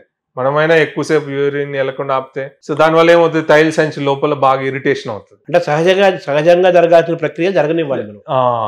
అప్పుడు ఏమవుతుంది, ఆ ఇరిటేషన్ జరిగినందువల్ల లోపల ఉన్న మ్యూకోజా డ్యామేజ్ అయ్యి ఒక్కొక్కసారి బ్లీడింగ్ వరకు కూడా దారి తీయొచ్చు. ఓకే, దీన్ని రేడియేషన్ ఇండ్యూస్ సిస్టైటిస్ అంటాం. జనరల్ గా మెడికల్ మేనేజ్మెంట్ తో కంట్రోల్ అవుతుంది, మనం చెప్పిన అన్ని పాటిస్తే సరే. లేదనుకుంటే ఒక్కొక్కసారి దానికి సిస్టోస్కోపీ లోపల కెమెరా పెట్టి చూసి ఎక్కడెక్కడ తేడా ఉందో వాటిని ఏపీసీ మార్చేయాల్సి వస్తుంది అనమాట. సో మనం చిన్న పొరపాటు చేసినందువల్ల అక్కడికి వెళ్ళిపోవచ్చు. ఇప్పుడు ఈ అడ్వాన్స్ టెక్నాలజీ వల్ల ఈ చాలా వరకు తగ్గాయి, బట్ స్టిల్ కొంతమందికి ఉంటారు, జరుగుతూనే ఉంటాయి. సేమ్ అట్లనే బాగా ఎక్కువ ప్రాబ్లం చూపించేది పెద్ద పేగు, రెక్టల్ క్యాన్సర్, బ్లీడింగ్ అవటం అంటాం రెక్టమ్ నుంచి. అంటే అది రేడియేషన్ జరిగినప్పుడు జరిగిన మిస్టేక్ కావచ్చు, పేషెంట్ యొక్క మిస్టేక్ కాదు. ఎందుకంటే ఇప్పుడున్న టెక్నాలజీలో మనకి రెక్టమ్ కి గర్భసంచికి 3 మిల్లీమీటర్ల నుంచి 5 మిల్లీమీటర్ల తేడా దగ్గరకు వచ్చేసింది, చాలా దగ్గర ఉంటాయి. సహజంగా ఇది ఒంట్లో ఉండేది అన్నమాట, నార్మల్ అనాటమీ. ఓకే, సో మనం ఇక్కడ 50 గ్రే ఇచ్చామనుకోండి, దీనికి మనము 35 కన్నా ఎక్కువ వెళ్ళకూడదు అనుకుంటాం. సో దానిలోనే పెడతాం, బట్ స్టిల్ ఏమవుతుంది, 35 గ్రేకి ఎంతో చిన్న డ్యామేజ్ అవుతుంది. బాడీ మాక్సిమం దాన్ని తిప్పుకోవడానికి ట్రై చేస్తుంది. మనం సడన్ గా కాన్స్టిపేషన్ అయ్యాం, మన మోషన్ ఏంటి రాయిలాగా అయింది, మనం పుష్ చేసినప్పుడు ఏమవుద్ది, చిన్న చిన్న చీలికలు అవుతాయి మ్యూకోజా మీద, బ్లీడింగ్ స్టార్ట్ అవుతుంది. అట్లా కాకుండా మోషన్ సాఫ్ట్ గా ఉండుంటే ఇది అవ్వదు. సో ఇవన్నీ కూడా natural process, biological process plus technical combination అన్ని కలిపి. అయితే ఇప్పుడు ఈ రేడియేషన్ అనేది త్రూ టెక్నాలజీ ద్వారా జరిగేది కదా, అంతే కదా. ఇప్పుడు ఈ టెక్నాలజికల్ అడ్వాన్స్మెంట్ జరిగింది కదా, ఆ ఎక్విప్మెంట్ అవి ఎలా ఉంటాయి సార్, ఖరీదైనవి, కాస్ట్లీ, చాలా ఎక్స్పెన్సివ్ ఉంటాయి. ఎలా ఉంటాయి సార్ రేంజా? సో రెగ్యులర్ లీనియర్ యాక్సిలరేటర్లు అనేది ఉంటాయి. మామూలుగా రేడియేషన్ ఇచ్చేది అందరి దగ్గర అవైలబుల్ ఉండేవి. అవి దగ్గర 7 కోట్ల నుంచి దగ్గర 40-50 కోట్ల వరకు ఉంటాయి. సో డిఫరెంట్ మనం యూసేజ్ బట్టి, దానిలో కంపెనీ బట్టి, మనం ఏమేమి యూజ్ చేసుకోవాలనుకుంటున్నాం అవసరాన్ని బట్టి. ఆ తర్వాత ఇప్పుడు కొత్తగా వచ్చేది ఎంఆర్ లినాక్ అంటాం, అది 100 కోట్లు. దీనిపైన ఇంకొకటి లక్ష్మీదేవి ఉంది, ప్రోటాన్ థెరపీ అంటాం, అది దగ్గర 200 నుంచి 400 కోట్లు ఉంటుంది. ఇప్పుడు కొత్తది ఏదో రాబోతుంది అంటున్నారు కదా, అది ఆల్సియాన్. ఓకే, సో అది కూడా ఏంటి అంటే నిర్దిష్టంగా చూడటానికి సిటీ స్కాన్ లాగానే ఉంటది. ఈ వేరియన్ కంపెనీ వాళ్ళు తయారు చేసింది. దీని కాస్ట్ ఎంత ఉంటుంది సార్? 20 to 30 crores మధ్యలో ఉంటది. 500 కోట్లు కూడా ఉంటుంది అన్నారు. అది ప్రోటాన్ థెరపీ. అది మన దగ్గర ఉంది? అది లేదు. మా ప్రస్తుతానికి ఇండియాలో ఉంది 2 ప్లేసెస్, ఒకటి అపోలో చెన్నైలో ఉంది, ఇంకొకటి టాటా మెమోరియల్ హాస్పిటల్ ఓకే వాళ్ళ దగ్గర ఉంది. సో త్వరలో హైదరాబాద్ కి వేరే హాస్పిటల్స్ తీసుకురావడానికి ట్రై చేస్తున్నారు. అంటే మీకు రిక్వైర్మెంట్ ఉన్నప్పుడు వాళ్ళ దగ్గర రెంట్కి తీసుకుంటే అది ఎలా చేస్తారు, దాన్ని అక్కడ పంపిస్తారా పేషెంట్? కొంతమంది పేషెంట్స్ మేము పెట్టుకోగలము అనుకున్నానికి. ప్రోటాన్ థెరపీ అనేది ఏంటి అంటే దానికి ఉన్న అడ్వాంటేజ్, ఇప్పుడు ఒక ఎక్స్రే మన బాడీలో ఎంటర్ అయితే ఎంతో కొంత బయటికి రావాలి. ఓకే, ఎంట్రీ డోస్ అంటాం, ఎగ్జిట్ డోస్ అంటాం. అందుకు రేడియేషన్ ఎప్పుడైనా ప్లాన్ చేసినప్పుడు అన్ని ఒక డైరెక్షన్ నుంచే ఇవ్వం. ఓకే, 360 degrees నుంచి ఇస్తాం. సో ఎంట్రీ ఎగ్జిట్ అన్ని కాంబినేషన్ మొత్తం చూసుకొని ఓవరాల్ గా మనకి నిర్దిష్టంగా ఎక్కడ రేడియేషన్ కావాలో అక్కడ ప్లాన్ చేసుకోవడం, మిగతా వాటికి అన్నిటికీ తక్కువ రేడియేషన్ వచ్చేటట్టు. సో దీనిలోనే కొత్తగా వచ్చిన భాగం ఏంటంటే వీమ్యాట్ ఏంటంటే 360 degrees తిరుగుతుంది మెషిన్. అదే తిరుగుతుంది. సో 360 degrees నుంచి రేడియేషన్ డెలివరీ చేసినందువల్ల ఏమవుతుంది, మనకి ఎక్కడ కావాలో అక్కడ కాన్సన్ట్రేట్ చేసి మిగతా చోట తగ్గిస్తుంది. ఈ ప్రోటాన్ కున్న అడ్వాంటేజ్ ఏంటంటే బ్రాక్ పీక్ అంటాం. ఎక్కడైతే రేడియేషన్ ఇవ్వడం జరుగుతుందో మొత్తాన్ని రేడియేషన్ ట్యూమర్ లో డిపాజిట్ చేసి ఎగ్జిట్ అనేది ఉండదు. సో దీన్ని పార్టికల్ థెరపీ అంటాం. ఈ ప్రోటాన్ ని అంత యాక్సిలరేట్ చేయడం కోసమే యూజ్ చేసేది సైక్లోట్రాన్.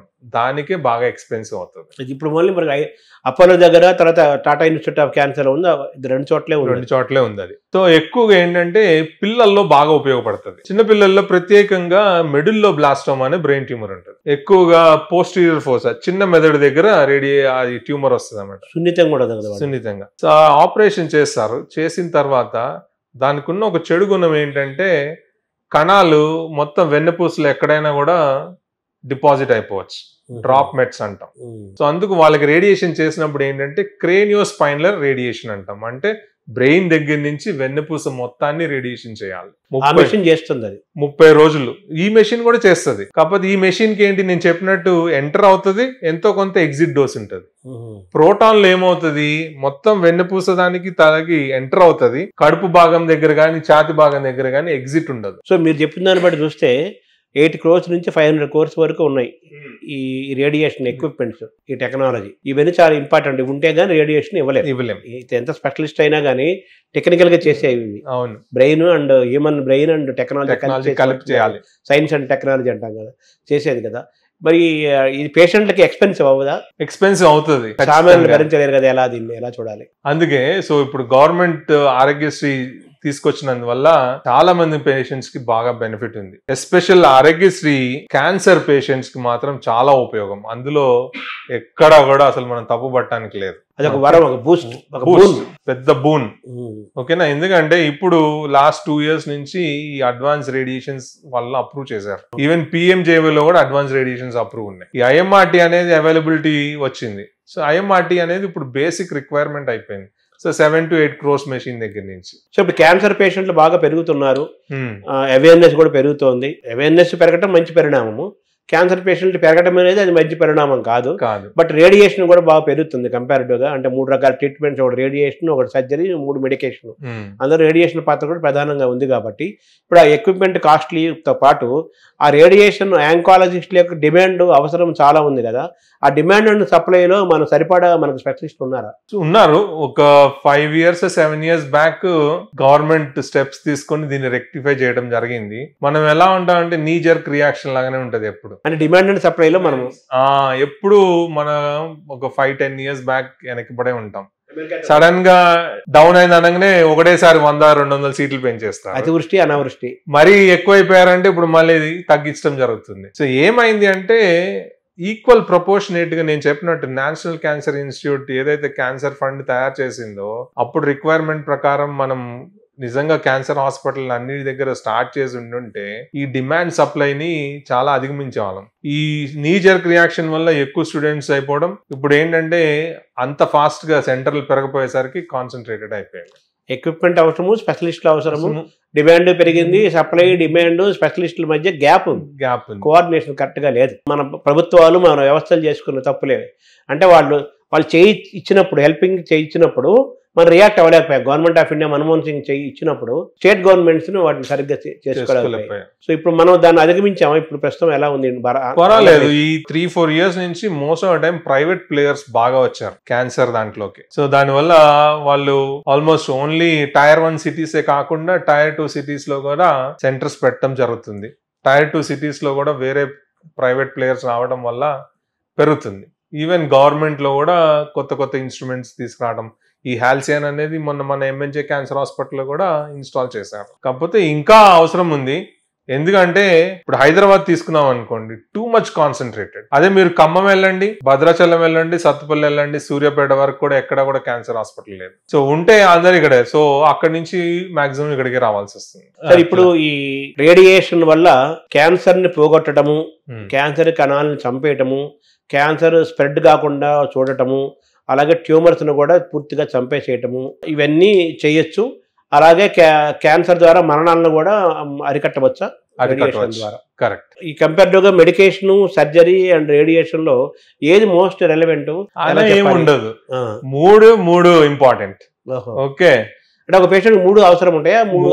ఒక పేషెంట్ 3 అవసరం ఉంటాయి. సో ఇది ఎక్కువ ఇది తక్కువ అని ఎక్కడా ఉండదు క్యాన్సర్ లో. ఓన్లీ రేడియేషన్ తోటి క్లియర్ అయ్యి ఉండవా? ఉంటాయి. నేను చెప్పాను కదా, బినైన్ ట్యూమర్స్ ఓన్లీ రేడియేషన్ తోటి క్యూర్ చేస్తాం. సో ఇప్పుడున్న వాటిలో ఏంటంటే ఇంచుమించు అన్ని భాగాల్లోనూ combination treatment. Prostate cancer radiation తోటి క్యూర్ చేయొచ్చు. ఓకే, కానీ ప్రాస్టేట్ క్యాన్సర్ వాళ్ళకి PSA బాగా ఎక్కువ ఉంది అంటే దానికి హార్మోన్ థెరపీ అని యాడ్ చేస్తాం, లేకపోతే టాబ్లెట్స్ యాడ్ చేస్తాం. సో ఎక్కడైనా కూడా కాంబినేషన్ వల్లే మనకి బెనిఫిట్ ఎక్కువ ఉంటది. సో రేడియేషన్ మీద అపోహలు ఉన్నాయంటారా? ఇంకా అపోహలు ఏమో ఉన్నాయా? ఉన్నాయి, చాలా మందికి అపోహలు ఉన్నాయి. అంటే ఏమున్నాయి సార్ మీ దృష్టిలోకి వచ్చిన అపోహలు? మెయిన్ ఈ సైడ్ ఎఫెక్ట్స్ దగ్గర ఇబ్బంది పడతారు. ప్లస్ ఆల్రెడీ కీమోథెరపీ అయిపోయి హెయిర్ పడిపోయి మళ్ళీ హెయిర్ వస్తా ఉన్నప్పుడు మళ్ళీ నేను రేడియేషన్ తీసుకుంటే హెయిర్ ఊడిపోతుందేమో అని ఆలోచన. ఎక్కువ శాతం ఏంటంటే వెబ్ లో అలాగా లేదు. అంటే మనం ఏ భాగం ఇప్పుడు బ్రెయిన్ కి చేస్తున్నాం అనుకోండి ఊడిపోవచ్చు, కానీ మళ్ళీ తిరిగి వస్తుంది. దానికి తిరిగి వచ్చే మార్గాలు, మెడిసిన్స్ అవన్నీ మనం కౌన్సిల్ చేసి దాన్ని చేసుకోవచ్చు. Alternative medicine. అంటే కీమోథెరపీకి రేడియేషన్ కి what is the difference? Chemotherapy అనేది ఇంజెక్షన్ రూపంలో ఇవ్వటం, రేడియేషన్ అనేది ఎక్కడ తేడా ఉందో అంతవరకే ఇవ్వటం. కంబైన్ గా కూడా చేస్తుంటాం. కంబైన్ గా కూడా చేస్తాం. ఇప్పుడు ఎక్కువగా ఏంటంటే రేడియేషన్ లో రేడియస్ సెన్సిటైజర్ గా వాడేది సిస్ప్లాటిన్ అనే మందు. చిన్న చిన్న మోతాదులో వారానికి ఒకసారి 5 వారాలు కానీ 6 వారాలు కానీ ఇవ్వడం జరుగుతుంది. సో దీనివల్ల ఏమవుతుంది, క్యాన్సర్ కణం అనేది సెన్సిటైజ్ అవుతుంది. అప్పుడు ఆ టైంలో మనం రేడియేషన్ ఇచ్చినప్పుడు ఏమవుతుంది, ఆ సెన్సిటైజ్ అనే కణం ఇంకా ఎక్కువగా చనిపోయేదానికి అవకాశం ఉంటుంది. సో రేడియేషన్ తోటి వలన ఇప్పుడు మనకి 70% బెనిఫిట్ అనుకున్నాం అనుకోండి హెడ్ అండ్ నెక్ క్యాన్సర్ లో ఒక స్టేజ్ కి. కీమో యాడ్ చేసినందువల్ల మళ్ళీ ఒక 8% ఎక్స్ట్రా బెనిఫిట్ యాడ్ అవుతుంది. 78 అవుతుంది. సర్వైకల్ క్యాన్సర్ లో, హెడ్ అండ్ నెక్ క్యాన్సర్ లో ఇది బాగా ముఖ్యం అన్నమాట. కంకరెంట్ కీమో రేడియేషన్ అంటాం. అట్లనే సేమ్ ఈసోఫేజియల్ క్యాన్సర్ లో 4.5 వారాలు 23 రోజులు రేడియేషన్ తో పాటు వారానికి ఒకసారి కీమో 4 వారాలు కానీ 5 వారాలు కానీ. సో 2 విధాలుగా మనం క్యాన్సర్ ని డిస్ట్రాయ్ చేయడానికి ట్రై చేస్తున్నాం. సో ఓవరాల్ గా రేడియేషన్ ఆంకాలజీ, ఈ రేడియేషన్ పట్ల అవగాహన పెరగాలి, ప్రజల్లో పెరగాలి, అలాగే అపోహలు పోవాలి, అలాగే ఎక్విప్మెంట్ కూడా అందుబాటులో ఉండాలి, స్పెషలిస్టులు పెరగాలి, స్పెషలిస్టులు ఎక్విప్మెంట్ మధ్య కూడా ఆ గ్యాప్ పోవాలి. తర్వాత అన్ని కార్పొరేట్ హాస్పిటల్స్ లో కూడా ఇవి అందుబాటులో ఉండాలి, పెరుగుతుంది కాబట్టి. ఇక్కడ ఏంటంటే ఇప్పుడు కొత్తగా నేను హెచ్ఓడిగా వచ్చినప్పటి నుంచి మా మెడికల్ డైరెక్టర్ గారు సుబ్రహ్మణ్యేశ్వర గారి తోటి, సిఇఓ గారితో స్పెషలైజేషన్ చేయడం అనేది స్టార్ట్ చేశాం. అందరూ అన్ని క్యాన్సర్లు ట్రీట్ చేయకుండా హెడ్ అండ్ నెక్ క్యాన్సర్ ఒక భాగం చూడడం, బ్రెస్ట్ క్యాన్సర్ ఒక భాగం చూసేవాళ్ళు, గైనకాలజికల్ క్యాన్సర్స్ ఒక యూనిట్, అట్లా స్పెషలైజేషన్ చేసిన వల్ల ఏమవుతుంది, దీర్ఘకాలంగా ఒక 3 years లో 5 years లో మనం చూసే పేషెంట్ కి ఎక్స్పర్టీస్ పెరుగుతుంది. ఎక్స్పర్టీస్ వల్ల మనం ఇంకా బెటర్ గా ట్రీట్ చేయగలుగుతాం. ఎప్పుడైనా అంతే కదా, ఒకటి చూస్తున్నాం అదే పని మనం 3 సంవత్సరాలు 5 సంవత్సరాలు చేస్తే దానిలో మనం ఎక్స్పర్ట్ అయిపోతాం. సో ఇక్కడ రేడియేషన్ డిపార్ట్మెంట్ లో రోజువారీగా దగ్గరగా 400 పేషెంట్స్ ని ట్రీట్ చేయడం జరుగుతుంది. ఉన్న 5 మెషిన్ల మీద 400 to 450 పేషెంట్స్ ట్రీట్ చేస్తాం అన్నమాట. సో అన్ని రేడియేషన్ టెక్నిక్స్ ప్రస్తుతానికి ఇక్కడ చేయగలుగుతాం. ముఖ్యంగా ఏంటంటే బాగా అపోహలు ఉండేది రొమ్ము క్యాన్సర్ లో. ఎడం పక్క భాగం ఉన్నప్పుడు మనకు తెలుసు గుండె కూడా ఎడం పక్కే ఉంటది. సో అందరికి భయం ఏంటంటే గుండెకి రేడియేషన్ వెళ్తే ఏం జరుగుతుంది అనేది. దాన్ని అధిగమించడం కోసం కూడా మన దగ్గర ఏంటంటే డీప్ ఇన్స్పిరేషన్ బ్రెత్ హోల్డ్, అంటే మనం గాలి శ్వాస బాగా తీసుకొని ఒక 25 సెకండ్లు 30 సెకండ్లు ఆపగలిగినాం అనుకోండి, ఛాతీ అనేది పైకి వస్తుంది, గుండె అనేది కిందకి వెళ్ళిపోతుంది. సో రేడియేషన్ బాగా తక్కువ చేసుకోవచ్చు. So left side breast cancer కి ఎవరైతే వీలు పడుతుందో, సో యంగ్ పేషెంట్స్ అందరూ ఆ 25-30 సెకండ్స్ ఈజీగా హోల్డ్ చేయగలుగుతారు కదా అట్లా. సో ఈ అపోహలన్నీ డాక్టర్ తో మాట్లాడినప్పుడు వాళ్ళకి అవగాహన ఉన్న దాన్ని బట్టి ఎక్స్ప్లెనేషన్ వినాలి. వినిన తర్వాత అది ఎక్కువ ఏమవుతుంది, ఇప్పుడు గూగుల్లోకి వెళ్తారు, ఇప్పుడు ఏఐ వచ్చింది. So radiation in head and neck cancer అని కొట్టగానే 100 ఫోటోలు వస్తాయి, చర్మం కాలిపోయి నోరు పగిలిపోయి అన్ని. సో చూడంగానే అదే ఫీలింగ్ లో ఉంటారు. సో అందుకు డాక్టర్ దగ్గర రావాలి, దాన్ని కేర్ తీసుకోవాలి. ప్రతి ఒక్క పేషెంట్ ని హెడ్ అండ్ నెక్ క్యాన్సర్ ఉన్న వాళ్ళని ముందే ప్రిపేర్ చేస్తాం. ఇవన్నీ మీ జాగ్రత్తలు, ఇవి మీరు ముందుగానే మొదలు పెట్టాలి. ట్రీట్మెంట్ స్టార్ట్ అవ్వక ముందు వారానికి ఒకసారి చూస్తాము, ఏ ఇబ్బందులు ఉన్న దాన్ని బట్టి దాన్ని మనం అధిగమిస్తాము అని. సో అపోహలు ఖచ్చితంగా పోవాలి, ఎందుకంటే దీనివల్ల చాలా బెనిఫిట్ ఉంది. నా ఓపీ ప్రాక్టీస్ లోనే ఈ మళ్ళీ ఎక్కువ శాతం మందిని 5 సంవత్సరాలు 7 సంవత్సరాలు 10 సంవత్సరాలు ట్రీట్మెంట్ అయిపోయిన తర్వాత వచ్చేవాళ్ళు ఉన్నారు, క్యూర్ అయ్యి. సో 10 years బ్యాక్ ఇవన్నీ అంత మాట్లాడుకునే వాళ్ళం కాదు. ఇప్పుడు క్యూర్ అనేది బాగా పెరిగింది, అవైలబిలిటీ పెరిగింది. ఇట్లాంటి హాస్పిటల్ ఏంటంటే ఎక్కువ పేషెంట్స్ ని తీసుకొని అందరికి ట్రీట్మెంట్ ఇవ్వడం జరుగుతుంది. సో ఇప్పుడు ఈక్విటబుల్ ట్రీట్మెంట్ అంటున్నారు. సో ఐఎంఆర్టీ అనేది క్యాష్ పేషెంట్ కి ఇస్తున్నాం, ఆరోగ్యశ్రీ వాళ్ళకి కూడా ఇస్తున్నాం. రేడియేషన్, మెడికేషన్, సర్జరీ అన్ని ఇంపార్టెంట్, చాలా ఇంపార్టెంట్. అంటే ఆ క్యాన్సర్ ఏ ఆర్గానికి వచ్చింది, ఏ దశలో ఉంది, దాని అవసరాన్ని బట్టి మాత్రం రేడియేషన్ చేస్తారు కదా. కంపల్సరీ రేడియేషన్ చేయాలని ఏం లేదు, అవసరాన్ని బట్టి. సో ఏ అవయవానికి క్యాన్సర్ వచ్చింది ఆ అవయవం బట్టి మనం ట్రీట్మెంట్ అనేది చేయడం జరుగుతుంది. లింఫోమా అని ఉంది, దానికి ముఖ్యంగా ఓన్లీ కీమోథెరపీనే. బాగా పెద్దగా ఉంటే తప్ప మనం రేడియేషన్ చేయము. రోబోటిక్స్ ఏఐ వాడుతున్నా ఉంటుందా యూసేజ్ లో? ఏఐ వస్తుంది. ఏఐ ఎక్కువగా ఏంటి అంటే నేను చెప్పినట్టు నిర్దిష్టంగా మనం ఎక్కడ క్యాన్సర్ ఇవ్వాలి అనేది కంప్యూటర్ లో డ్రా చేస్తాం కదా, అట్లాంటప్పుడు ఏఐ హెల్ప్ చేస్తుంది. మనం చాలా వరకు డ్రా చేసాం, కానీ ఏఐ వల్ల లేదు ఇక్కడ కూడా ప్రాబ్లం ఉండొచ్చు అని చెప్తుంది. సో సర్జరీలోనే రోబోటిక్స్ కానీ మీ రేడియేషన్ లో రోబోటిక్స్ లేదు, ఇంకా ఇంకా ఏం రాలేదు. ఏఐ వస్తుంది, ఏఐ ఉంటుంది ఖచ్చితంగా. నెక్స్ట్ 3 to 5 years లో ఏఐ చాలా పెరుగుతుంది. ఎట్లా పెరుగుతుంది అంటే దీన్ని కొత్తగా పదం వాడుతూ ఉంటారు, అడాప్టివ్ రేడియోథెరపీ అని. అంటే అడాప్షన్ ఆఫ్ ఏఐ. సో మనకి ఒక head and neck cancer patient వచ్చాడు, ఆయనకి పెద్ద గడ్డ ఉంది, ఒక 15 రోజులు రేడియేషన్ ఇచ్చాం, సైజ్ తగ్గింది. సో ఇప్పుడు ఏం చేస్తుంది, మనం స్కాన్ తీసినప్పుడు సిస్టమ్ చెప్తుంది సైజ్ తగ్గింది, ఇక్కడ మళ్ళీ ప్లాన్ చేసుకోవాలని చెప్పి ఏఐ ఫ్యూచర్ లో మనం డిక్టేట్ చేస్తుంది. కానీ దానికి తగ్గినట్టు రిసోర్సెస్ కూడా మనకు ఉండాలి. సో అట్లనే మెషిన్ ఇప్పుడు మనకి ఎవరైతే అమ్ముతారో వాళ్ళే ఈ ప్లానింగ్ సిస్టమ్ అని కూడా అమ్ముతాం. సో వాళ్ళు ఏం చేశారంటే మనం మెషిన్ చేసే స్కాన్ ని ఎమ్మటనే మనం ప్లానింగ్ సిస్టమ్ లో పంపించి ఆటోమేటిక్ గా ఎడిటింగ్ చేసి 5 నిమిషాల్లో ప్లాన్ చేసి మన పేషెంట్ ట్రీట్మెంట్ ఇవ్వడం. ఇన్బిల్ట్ ఏఐ కూడా వచ్చేస్తుంది. కరెక్ట్, దీన్ని అడాప్టివ్ రేడియోథెరపీ అంటారు. అదే. సో ముందు వెళ్లే కొద్దిగా ఏంటంటే పేషెంట్ కి ఏ రోజు అనుగుణంగా దానికి అడాప్ట్ చేసి ట్రీట్మెంట్ ఇవ్వడం కూడా జరుగుతుంది. సో డాక్టర్స్ స్పెషలిస్టులు కూడా ఏఐ పట్ల ఒక అవగాహన, ఒక కమాండ్ తో ఉండాలి. ఖచ్చితంగా ఉండాలి. ఎందుకంటే ఏఐ ఎంత బాగా మెడికల్ ఫీల్డ్ లోకి వస్తుందో, నేను ఒక నెల క్రితమో 2 నెలల క్రితం లాస్ట్ మంత్ ఐఐటి హైదరాబాద్ లో ఒక కోర్స్ కి వెళ్తే తెలిసింది ఏంటి అంటే నెక్స్ట్ 5 years లో ఏఐ సర్టెన్ గా మెడికల్ ఫీల్డ్ లో మాత్రం టాప్ లో ఉంటది. థ్యాంక్ యూ డాక్టర్ గారు. థ్యాంక్ యూ అండి.